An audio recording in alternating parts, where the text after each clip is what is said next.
Det är jag som är Thomas Hallon Halbert. Nu ska vi trycka lite. Ja, jag valde att illustrera en text ur La Comédie Humaine av Balzac. Som heter La Messe du Latte. Jag gav de titlarna Saint-Sulpice 1 och Saint-Sulpice 2. Det tog mig lång tid att smälta den här texten. Jag gav mig inte på hela texten utan jag valde att enbart ägna mig åt den utdraget av texten som gav mig lite mer utrymme åt fantasin. Och när den idén tog form så jag har skurit det här i lindeträ. Så att först så svärtade jag lindträets yta med svart bläck. Och sen tecknade jag med vit penna.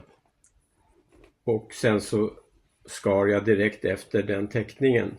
Direkt i blocket. Om man rullar på färgen så får man inte trycka ner rollen på. Bara låta rollens egen tyngd ligga mot ytan. Annars riskerar man att föra ner tryckfärg i spåren som man har skurit.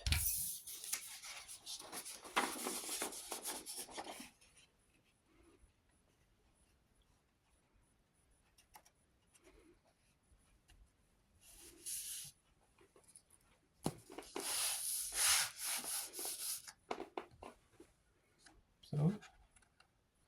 Och det minns ett litet skräp.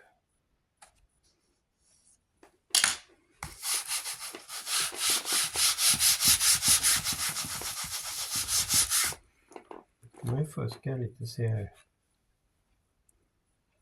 Och trycka lite mer.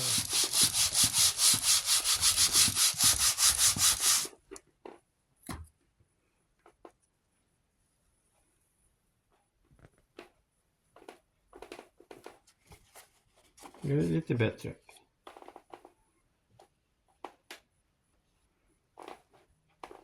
Ja.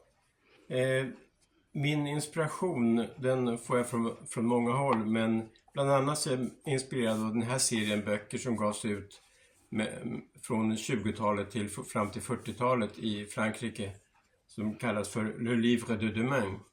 Och de är alla de här böckerna, det är över 200 stycken. De är illustrerade med träsnitt och trägravyrer. Och här är ett exempel på den. Och ett exempel på en illustration. Men de innehåller alla mellan 20 och 40 illustrationer.